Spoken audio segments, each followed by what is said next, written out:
Texas Math Mundo audience, we're in store for a real treat today. We have the 1986, 87, and 88 State Calculator Champion and the 87 and 88 Number Sense Champion from Klein Oak Panthers. We have Dr. Greg Martin, professor from the University of British Columbia. He is going to provide us with a wonderful insight into UIL and the state championships in the 80s. It should be quite a treat. Let me pause for a moment and remind you that if you enjoy this content, please subscribe and hit the notification bell. Also, take a moment to smash that like button and make a comment below. Professor Greg Martin, right ahead. My name is Saul Cantu, and this is Texas Math Mundo.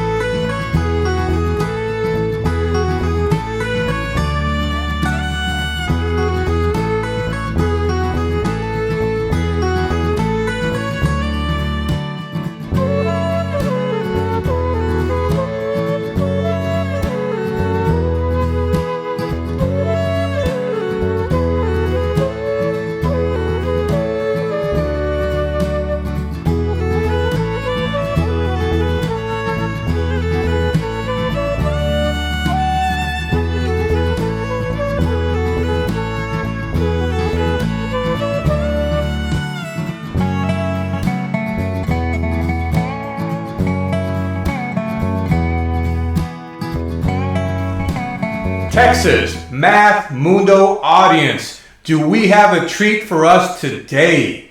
We have the 1987 and 1988 Number Sense State Champion and the 1986, 1987, and 1988 Calculator State Champion, a proud Klein Oak Panther. We have Dr. Greg Martin, professor from the University of British Columbia. Welcome, Professor Martin. Thanks so much, Saul. I'm very happy to be here talking about UIL and the Wayback Machine for me.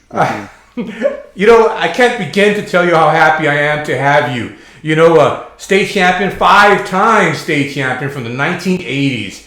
I think that your perspective is going to be so valuable, so unique, and people are just going to enjoy what you got to say and the perspective you bring. Thank you. I hope so. Absolutely. So let me ask, how are you doing? Oh, I'm doing good. I mean, these are weird times, but this is a nice, unusual event on my calendar. I'm not getting interviewed every day here, so I've been looking forward to it. So you're a professor of what are you a professor of, and at what university? Yeah, so I'm a full professor in the mathematics department at the University of British Columbia in Vancouver, Canada. So UBC, it would be like a state school, except it's called provinces in Canada. So like a University of Texas or Berkeley or something like that. I moved to Vancouver because of the job offer. I came here in 2001. So this past year was my 20th anniversary year. Wow. What a party it's been this year. But hopefully 21 will be a little bit better. Wow. And you know, a doctor in mathematics, right? Yes, that's right. Wow. So when you're not working, what hobbies and interests do you have? Yeah, well, I actually have done a lot of singing in my life. It started in being just 6th grade choir and going to choir all through high school. And then I sang in modern a cappella groups when I was in college and in grad school. And when I moved to Vancouver, I found a classical male choir to sing in, which is also my 20th year in that. And it's also been a little bit of a underwhelming party year, but that's okay. So music would be a part of my life, and then my other big hobby would be swing dancing, which is something I discovered about 15 years ago.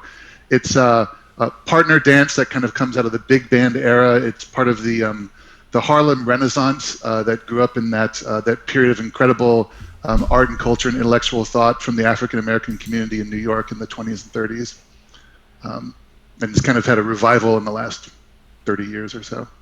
Wow. So we got singing and we got swing dancing. Yes. That sounds like so much fun. It is so much fun, and I miss it terribly because singing on a crowded stage with people and partner dancing with a bunch of fun friends are the two worst possible pandemic activities. Oh, So true. we haven't been able to do those for a while. Hopefully soon.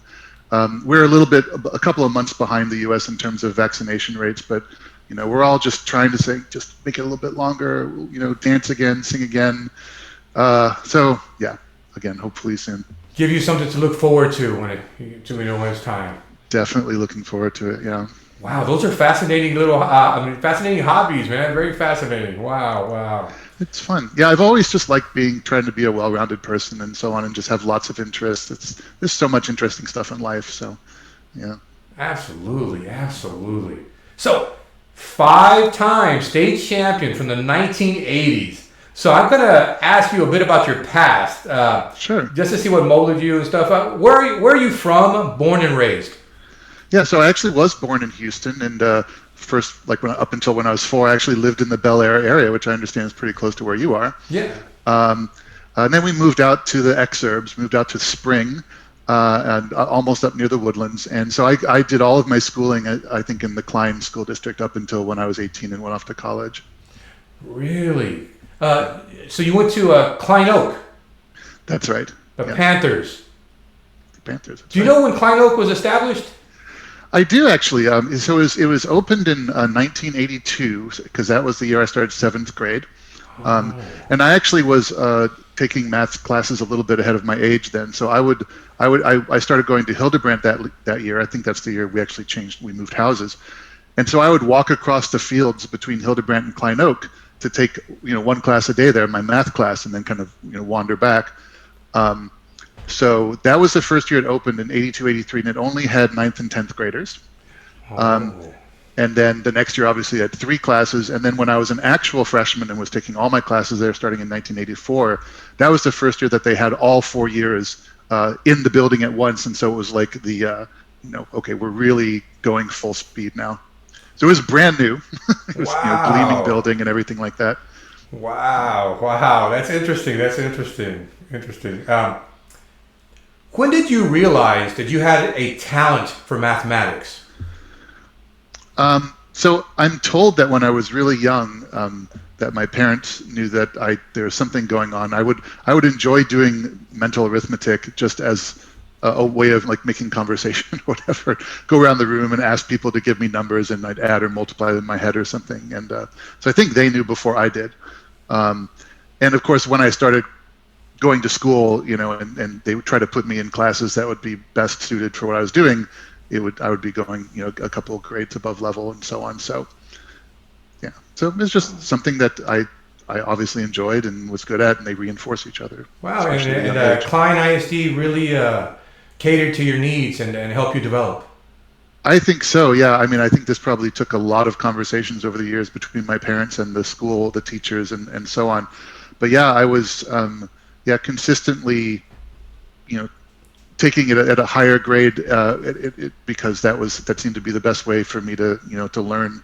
And then even things like walking across from an intermediate to a high school or elementary to intermediate school, because I imagine that took the administrators and everyone who's responsible for the students, they had to make sure and get used to the idea, because it was kind of unusual to let a student go wandering around. Well, that's great. That's great that they actually, met your needs. You clearly were gifted, and so that's wonderful that they saw fit to help foster your talent. Absolutely, yeah. And again, I can only imagine how many conversations my parents had to make sure that did happen too. So there's a lot of credit to go around. Yes, that's right. It's right. Then you had to have parents who actually tried to make sure their kid was serviced. Absolutely. Yeah. So, what was your introduction to competitive mathematics? I don't remember the exact moment or the first contest or even exactly what age I was. I do know that by the time I was in intermediate school, I was already going to competitions and sometimes going to high school level competitions. So it became part of my kind of extracurricular life pretty early on, and it came to be just something that was the normal for me. It was like when it was competition season, go find math contests to go to. Oh, so you did a lot of contests? I did tons and tons of contests. Yeah, basically for 6 years or so. I probably did. I was trying to remember how many. Something like 5 to 10 local competitions per year in addition to UIL and so on. So, wow. What was your middle school? Oh, so I went to Strock in 6th grade, and then Hildebrandt in 7th and 8th grade. And these are all Klein ISD schools. And they had active math teams at these schools? Yeah, or math clubs, or a group of students and a teacher who was willing to, I forget if our parents drove us separately, if the teacher would drive us to the various schools, probably depending on where it was. Wow, excellent. So who inspired you and who shaped your value system? Yeah, so some of these teachers, I've already mentioned my parents, and as you remarked, they definitely played an active role in that. So, but I can remember 3 teachers in particular who really were very present for me. So one of them was Patricia Benner at Strock, and she was one who was encouraging me to continue to study, I guess the higher level intermediate math. And I think probably must have been her, off period where she let me and another student sit there and take, a higher level class that was different from the rest of what my class was doing. So she was a big supporter and encourager of me, and made a note of when I graduated and so on, and just was really fantastic. I learned calculus from Irene White at Klein ISD, and I definitely remember her classes very fondly. I also remember just, at some point, everyone who likes math, there's this moment where you just hit the accelerator, And I remember we had a calculus textbook, and you're sort of learning out of it. But at one point, I started just reading it at home, and it was like a detective novel. I couldn't stop turning the pages. It was just so beautiful. I remember that was in her class, and then also Terry Ackerman, who's another teacher at Klein Oak. Sorry. She was one of the ones who would often be taking us to various competitions and chaperoning us, and did a similar thing when a friend of mine and I were going to take some college level math classes because we had the space in our schedule.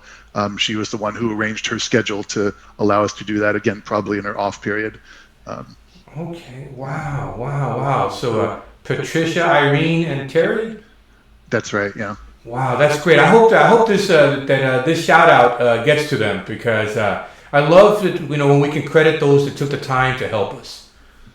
Oh, they took so much time. Yeah, time, and there's encouragement, but there's also just having an environment of just saying, you know what, you can accomplish these things, and it's just don't give it a second thought. We're gonna make sure you have the chance to try to do it, and it's pretty valuable. It is valuable, yes. They're providing an environment where you just got to worry about excelling and meeting your potential, and they taking care of the rest. I agree. Absolutely.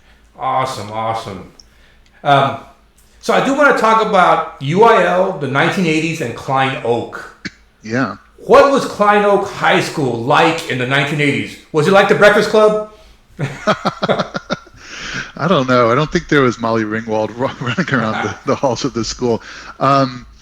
Well, like I said, it was brand new, and so the physical facilities were just nice. And of course, there's lots of space to build on. So it was a big school, exciting time for the district and so on.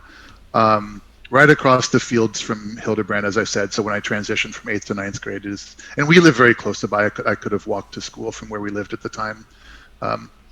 So, in lots of ways, big typical, Texas high school, lots of sports, lots of clubs. You got, all these different opportunities, and probably lots of cliques. But I don't know, in hindsight, it's never as cliquey in hindsight as it seems in the moment, where you seem like you need a specific name tag and label.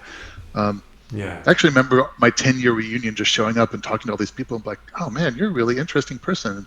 I wish I was allowed to talk to you in high school. But we were the whole time, but we felt like, being in high school is a weird situation. Anyway, so it was exciting. It's an exciting time for a new school. Yes, it is. I imagine it is. Wow. So, you mentioned that your current interest, like singing and swing dancing, but in the 80s in high school, what activities were you involved in besides math? Yeah, so I did sing in choir. So I sang in choir all through high school.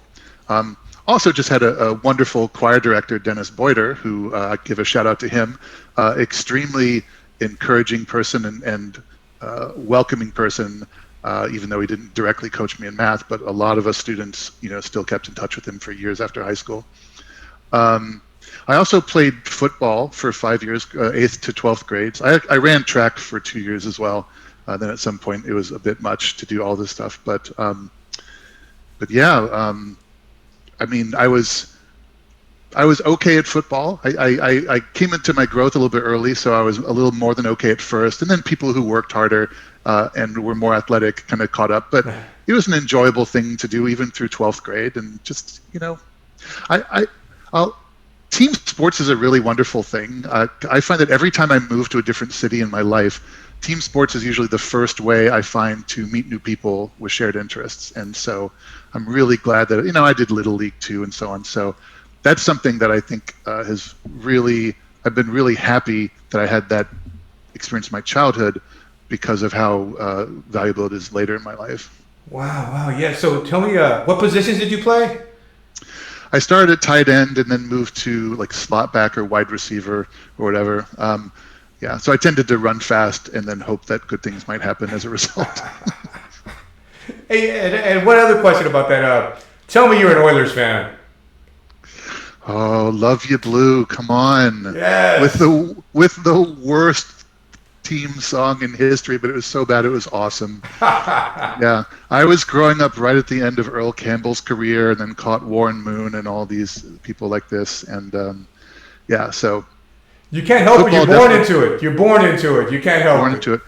My father has had many jobs over his career, but he started as a football coach for many years. So It was like even before I started playing, we were, a football knowledgeable family. And so yeah, wow. I definitely remember the Oilers. I'm right there with you, brother. Houston Oilers all the way. You know what I'm saying? Oh my goodness. Now I want to go back. I want to go out and buy a jersey somewhere. Oh yes. Hey, I got an Earl Campbell jersey in my closet. So there Nice. You go. Nice. Yes, nostalgia is great times. Oh yeah. So I'm going to ask, because it was in the 80s when you were winning these state championships, and yeah. What was the state of the exam in those days? Yeah, so I looked a little bit online to see what it's like today to compare, and one thing I noticed right away that number sense looks pretty much identical as far as I can tell. Okay, cool. So anybody who knows what number sense test today looks like, it pretty much was like that in the past. 80 questions, you're not allowed to skip, you're not allowed to do any side computations or anything like that. There's a little anecdote that you might well know, but maybe not everyone watching knows. Because every 10th question is a starred problem where you only can estimate or whatever, and the rules say that the answer, you have to write down an integer as an answer, a whole number. And I think that they changed to that rule while I was doing these contests, because what people were doing, they would just write a decimal point and then use as many decimals as they wanted for scratch work. So it'd be like 100 plus 200, and you'd be like 300.7144207 as like scratch work for later problems. And they're like, yeah, okay, we're going to change this. People were gaming the system even back then. They were gaming it a little bit, yeah. So they changed the rule, and we're like, yeah, that's fair. Funny. That's funny. And then I looked up about the calculator applications. Apparently, calculator, the first year that happened was 1980-81. Before that, it was literally, I kid you not, a slide rule contest, which I never did, but I love the fact that it existed. And the way I remembered, I thought the scoring was identical to the current number sense scoring, and I see it's a little bit different now, but maybe I'm remembering wrong. But it's pretty similar. No, I think you're right. They changed it, I think, the scoring. Absolutely. Yeah. And maybe 80 problems instead of 70 or something like that. Cool. Wow. That's interesting. I do notice that the archives didn't list team champions. Were there team champions, or was it just individual champions in those days? It was just individual placements. Yeah, there weren't any. There might have been one or two local contests that had a team event, but that was separate. So there weren't team champions at all. And in fact, I looked this up. Apparently, the first year of team champions was 1989, which means it was literally the very year after I graduated. Wow. So I just missed the beginning of the team era. Wow. Now, did y'all have an active team, or were you a solo guy at Klein Oak? Did you have like teammates and stuff like that?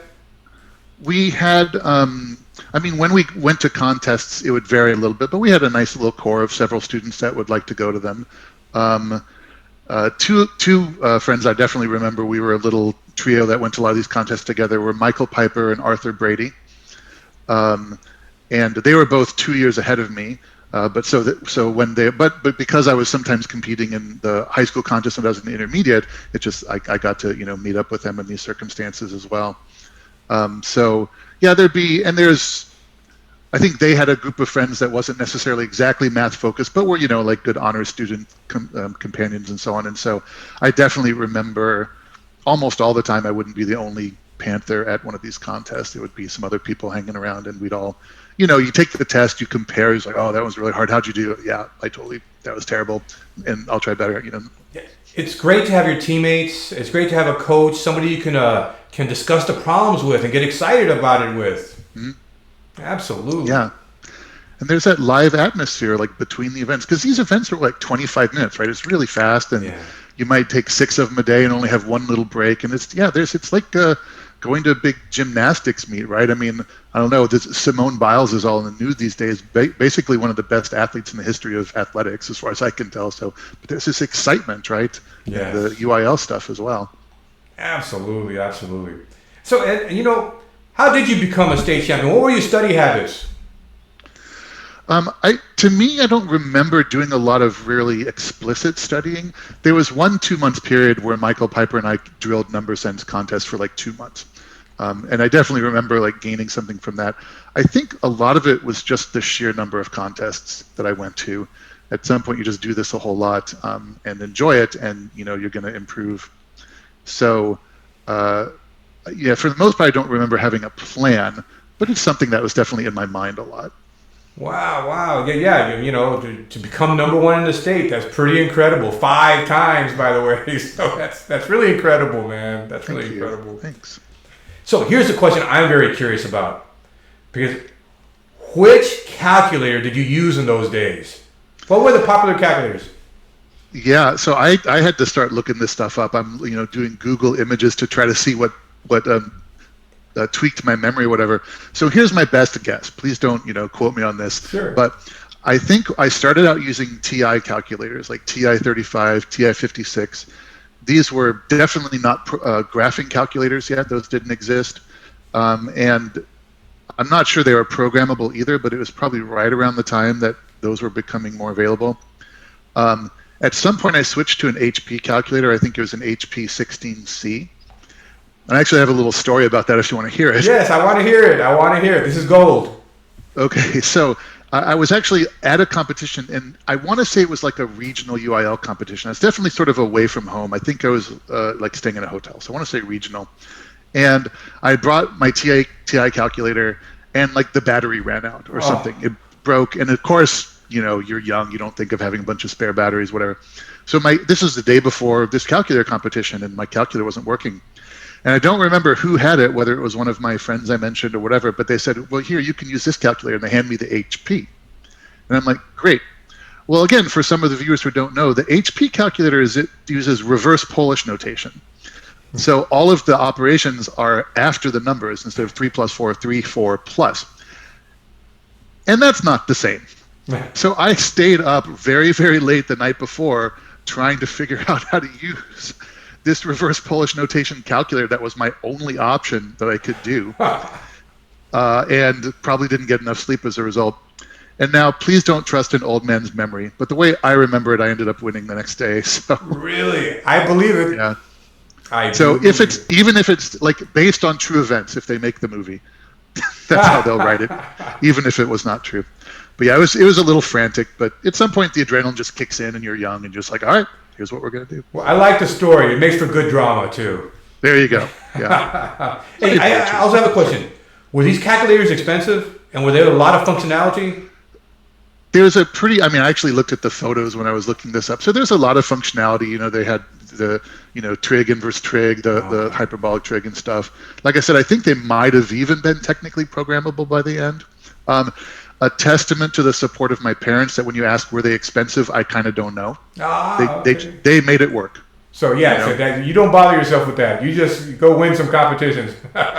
Yeah, and or have fun. Yes, have fun, of course. But of course, if you get a good calculator and don't, drop it or let the battery run out or whatever, it'll last for a couple years. So, you're not going to be getting too many. Great, great. So, what is or were your favorite or most memorable moment or moments of those years? I thought there's a few stories I thought of. One, of course, a typical high school contest, a local contest you go to, there'd be number sense and calculator, but there'd also be like, algebra and trig and pre-calc and maybe even some science, depending on what kind of event it was. And my philosophy is just take as many events as you can, because why not? You're there, right? And I remember one time, it might have even been District UIL, that I took the biology test because, I was in honors biology, but I wasn't anything special or whatever. But I kind of accidentally won. And I just remember my friends looking at me just like, where did this come from? I don't know who was more surprised, them or me. Really? Yeah. Wow. Let's see. I do remember one time, as I said, I'd like to compete in contests for older age groups. And I would, I'd do well. I'd often, win in things like number sense or whatever. And there was one contest at a local school. I was there with my friends. I was in 10th grade, and like Michael and Arthur were in 12th grade. And the rules of that local contest said you can't compete above your age grade. So they wouldn't let me compete in number sense 11, 12. It had to be number sense 9 and 10. Really? So I'm like, well, okay, I'll just do that then. And then they're announcing the awards, and I got second. I didn't get first. And my friends started cracking up. They were laughing so hard. But it was cool. So when they announced who got first, I'm like, I'm going to go meet who that is. So I introduced myself and met this really smart girl who was good at number sense and also was 10th grade, and made a new kind of contest friend that you see. You see your rivals week after week or month after month. Do you remember her name in school? I don't. I wish I could. It was probably kind of in my area. But they were like, oh, well, he's going to win for sure. And then I didn't. And they just loved that so much. It's a fantastic memory. You're good when you lose or you got second place and it's a big time news, I guess so, at least to my friends. So yeah. What are friends for if they can't ride you? Absolutely. If they don't make you feel the sting of defeat, are they really friends? Yeah, for a little while, right? Yes. And until lunch is over. Sure. Absolutely. Yeah. And then the last little story, and this is, I guess I get to brag a little bit since I'm being introduced or interviewed, but in my senior year when I won the calculator event, I remember the announcer was, announcing, 10th, 9th, 8th place and had gotten through second. And my name hadn't been announced yet, so I either won or I didn't place. I'm like, okay, I hope I won. And he goes, and this last competitor, he said, I looked at the test and he finished 78 out of the 80 problems on the calculator test and only missed one of them. Really? Yeah, and he goes, and it was a really easy one too. and he said, I think it's the highest score I've ever seen on a calculator test. And I'm like, I hope this is me so much. So it turned out to be. So that's nice to hear. It is great to hear, man. You know what? I would die to hear that. Right? So that's great. And then I looked at the one I missed. I was like, yeah, that actually was pretty easy. But you're mashing buttons, and you just hope you're mashing the right ones, right? Wow. So this was in Austin? I guess it must have been. Is that where they have it every year? Yeah, that's where. Yeah, so wow, excellent. Yeah, with that kind of build up, I would have hoped it was me too. Come on. I know, right? So. Yeah. That's great. That's really great. Those are good stories. I love it. Thanks. Love it. Appreciate it. So, where do you keep your gold medals? So this one might be a disappointment. So when I went off to college and so on, my medals and trophies and stuff, because again, you'd get trophies at all these local contests, right? And so I had a bunch. Okay. And they were in my bedroom, and it was all great and everything like that. So, but I didn't take them to college with me, right? So they stayed in my parents' house, my bedroom, for many years. And then eventually they moved. This is probably like 8 years ago or something. And, so I'm already 40 something or whatever. And they're like, what are we going to do with all these trophies and medals and stuff? And I'm just like, you know what? Maybe we just let them go. So the answer to where are those gold medals is nobody knows. They're in a black market somewhere. They're being traded on a black market. Well, they better send me my 10% every time they sell it. No, So I have the gold medals in my heart, but no longer the heart. So there's some 80s state champion gold medals out there in the market somewhere where I can find them, I hope. That's right. I don't know, like some in Super Bowl ring or something. Wow, that's great. That's interesting. Too bad they're gone. I guess so. I still like, where would I put them? But So now I'm going to ask, post high school, where did you go to college, graduate school, the degrees you've earned? Yeah, so I went to Stanford University and graduated with a Bachelor's of Science in Mathematics, and then went to the University of Michigan in Ann Arbor for graduate school and got a master's and a PhD there in mathematics. So I got my PhD in 1997. Wow, and that was from where again? From Ann Arbor? University of Michigan. That's right. Wow. Which actually, I just thought of it now. The Klein Oak has a fight song that they played all the sporting events, and it's literally the University of Michigan fight song, The Victors. And so when I got to Michigan, they started playing it. I'm like, okay, this is weird. What's happening? Interesting. Yeah. So do you think your UIL experience helped with your college and helped with your career?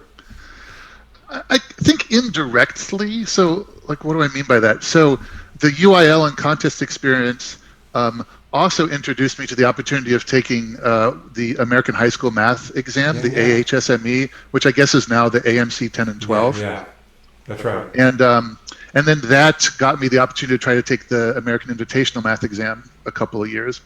The first year, by the way, you've never seen a blanker answer sheet in your life. That test was too much for me, but that's fine. I got a second chance at it.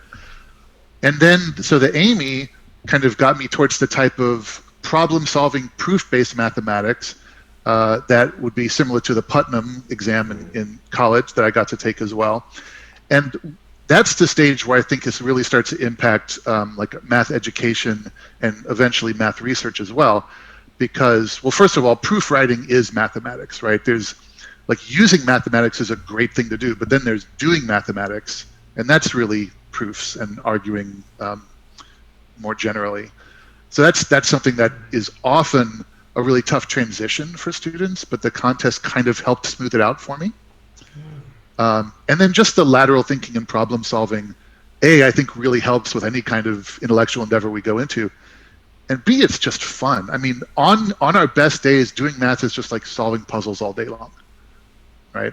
And so I think that was the kind of progression that would link, like literally doing a calculator test wasn't really helping me with my college classes, but the journey led me towards those things, I think, in a really helpful way. I got you. Wow, awesome. So what is a professor's job like? What issues do you care about the most? Yeah, so what do? We definitely teach classes, of course, but we also do research in our fields, depending on the university, what the expectations are, but a school like the Texas or UBC is going to expect research from its faculty, and really, at the faculty level, they really value the research more than they value the teaching. Then you're also, and maybe I should mention that to a lot of people, the thought of math research is really confusing because, like, when we're taught it, here's a textbook, here's a bunch of boxed formulas, you practice them, and I think a lot of people would be very forgiven for being like, what else is there to find out? But every time a new science pushes its discoveries forward, there's going to be new math problems that come up. The horizon of math that we don't know yet is extremely broad. There's not enough mathematicians in the world to handle it all at the same time. So we really are discovering new math every single year. Wow. And I think that's something that probably surprises a lot of students because we don't really teach it that way, myself included as a teacher. So it's an interesting thing to try to harmonize those two different parts of my job. And then also we're supervising graduate students of our own. We're mentoring undergraduates. I actually coached our Putnam team for several years here, which is a really great thing, probably parallel to your experience coaching UIL. We serve on committees because there's nobody who runs the departments except the faculty members. So you got to make sure and do the service work. And then hopefully doing outreach and activism. So maybe you're reaching out as a college to local high schools, either with contests or workshops, or just there's a lot of communities where going to college is not everyone's first thought, and you're like, okay, we really want you to think about UBC or or anywhere going to university. There's a lot of, in Canada as well as in the US, there's a lot of statistical inequity between members of different ethnic groups and how accessible the college experience is to them, how affordable, how prepared they are, and just the amount of networking and support they get while they're there. And this is something I think is really important for us to, I mean, I have this great job. They give me a big paycheck. My future is solid. I need to be able to use that stability and help people out where it's, they didn't have the same advantages that I did. And also in mathematics and in science and technology, I include women in this as well. Women and men are every bit as good as mathematics as each other. Study after study shows that there's no intrinsic differences. And yet, there's a lot of implicit sexism in our field, and women get pushed to the side. And I think maybe this has changed, but I think we see this even in high school competitions. It's very primarily male, and it's not because girls don't like competitions or aren't good at it. It really is a kind of the cultural factor that persists into college, into our honors courses, into grad school, and so on. So one of the things I've become very interested in the past several years is really trying to make a difference in breaking down some of these barriers and trying to help these communities become more inclusive, which is a tall task, but just... It is a tall task. But wow, what a worthy task.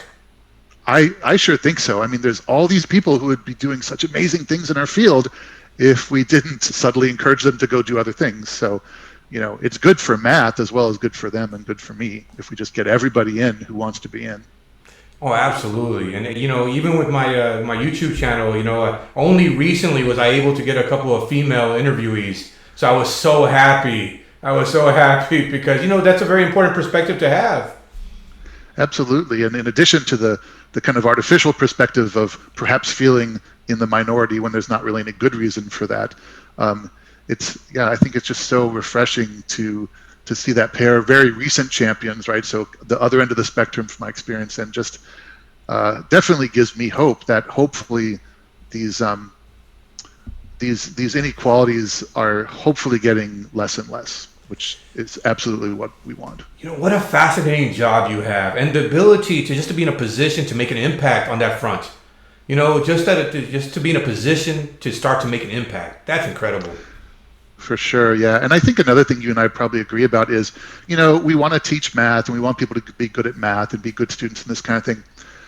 But at some point, it took me a long time to realize this, if we just kind of treat them as human beings who deserve respect and are imperfect and are trying their best even if they get a D, like some of the best conversations I've had with students are like, my grade is really low and it makes me sad. And I'm like, I get it.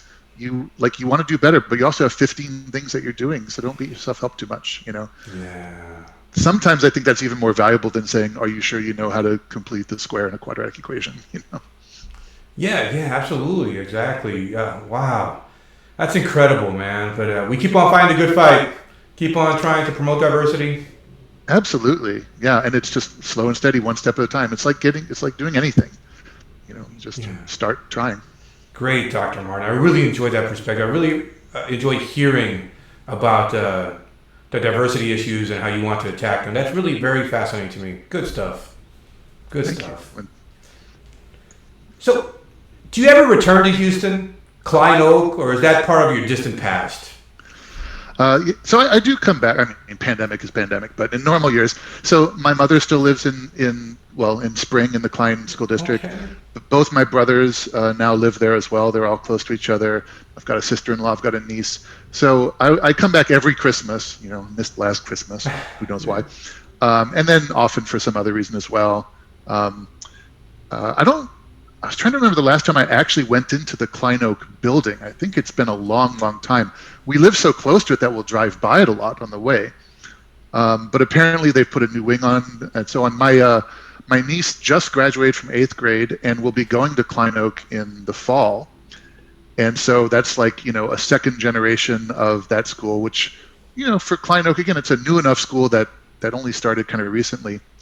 But so maybe there'll be some excuse for me to step inside that building for one of her events or something like that. I don't know. Interesting tidbit. I'm actually friends with the Klein Oak principal. because oh, is that right? We were teachers at Alvin Junior High like 20 years ago, Mr. Thomas Hensley. So I kind of know him, you know what I'm saying? So it's like it's interesting connections there. So I'll tell my niece it's just 3 degrees of separation. You, the principal, are like this now. Yes, exactly. You know, and he's such a fantastic guy, such a down-to-earth good guy. Thomas Hensley, man. I think he's still the principal. Last I heard, he was the principal. So, and he's just a good guy, man. So rest assured, Klein Oak is in good hands. That's great to hear. You know, absolutely. Wow, awesome. So I do want to ask a couple of retrospective advice sort of questions. First of all, man, how does it feel to be a state champion? A 5-time state champion, no less. How does that feel? Yeah, I mean, so obviously it feels great. It's fun to try something and to get a shiny medal and to have people clap for you. So that's a wonderful feeling, right? Yes. I mean, you've already mentioned, and I totally agree that it really, really is about the journey. And I have there's a couple of things I think about that. One of them is I think we have this. I think we have a pretty bad culture when it comes to mathematics in, well, let's say this continent or whatever. There's this cultural myth that you're either born being able to do math or you're never going to get it and you just have to fake it until you can run away, right? And I think this can be really harmful. I mean, it's harmful to students if they think of themselves as I wasn't born into it, then they're just going to, every little setback and obstacle they're going to think of as, okay, well, here's the proof I can't do math. And the truth is that math is like any other thing that humans ever do. If you try it and practice at it, you get better at it, right? So I think having this growth mindset is so important in education and in life.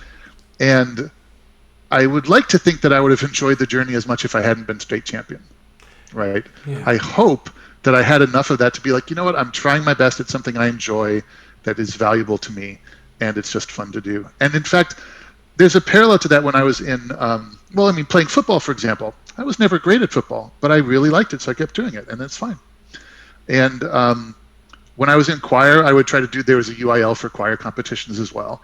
And I, steadily progressed in my ability to, sing and be a musician. And my senior year at Klein Oak, I actually made all-state choir. Wow. And that's something, unlike number sense and calculator, I never envisioned that that's something I could have accomplished. And as it became maybe possible and a little more reality, and I would work after school on the music and everything, it's very interesting. I was more proud of all-state choir than I was of the math stuff because I wasn't sure it was possible. Wow. And I think that's really speaks to, if we're just willing to try stuff and somehow don't worry if someone else is going to be better, then paradoxically, I think we can achieve more. I do appreciate what you just said about, the journey, and you think you hope you have enjoyed it as much as if you weren't state champion, and have appreciated all that you learned. Yeah. But, I don't know if it's American culture or what, there's a fascination with that state champion. And one of the reasons it's so intriguing to have you on my YouTube channel is you were the state champion 5 times, Yeah. There's a fascination with number one. It's fun, and like I said, they just, when they announce them in reverse order and, you keep not hearing your name and then it's like, okay, it's feast or famine. I mean, it's dramatic and it's exciting. And, in high school with children and maybe in all our life, we desperately want to be connected with our peers, right? We want to feel accepted. We want to feel that there are people who care about our accomplishments and think good things about us. And, when we're young and maybe it's a little hard for us to just have that security in a vacuum, it's nice to hold up a medal and to have people go, that's really awesome. Validation. But validation is so important. And okay, maybe as elderly people, we can see that we don't need external validation or whatever. But at some point, let's get that practice and being like, okay, you know what? Maybe this is okay. Maybe being a high school kid is going to be okay. I really feeling what you're saying, Dr. Martin. Really, that's really fascinating about the validation, and that's really fascinating. Wow. I think you might have answered my next question, but maybe not. It says, is there anything about the way we view mathematics that you wish were different? Yeah, I think you're right. I think that's I wish that we had a better view of mathematics in our culture as something just like we automatically thought of it as something that we could grow at and become better at through practice, just like every other thing we've ever done, music performance and sports and art, being empathetic. all of these things were like, yeah, if I just try, I'll get better. And if I try something and it doesn't go well, that's a learning opportunity, right? That's rather than something that we need to be scared of. Because if we never run into roadblocks, then we're not learning anything, right? Yes, I agree. Yes, the struggle makes us grow, and yeah, absolutely. Yeah. So for those of us who have an appreciation, so you're a 5-time state champion from the 80s, and I think a lot of modern day students, are fascinated by that. And I was going to ask, what advice do you have for young students that may come across this interview? Because they might be fascinating. Wow, this is a champion from the day. Yeah. Or maybe they're just fascinated by the 80s from Stranger Things. That's fine too. Yeah, I mean. Oh, we might have lost you for a second. All right, I lost my internet for a second. So we're back now. We're back. Thank you for your patience, Dr. Martin. Thank you for your patience. No problem. I think we left off with do you have any advice for future kids who might come across this interview? 5-time state champion from the 80s. Yeah, I mean, I think my advice is maybe less about the UIL and more about just like what I remember about being a kid. One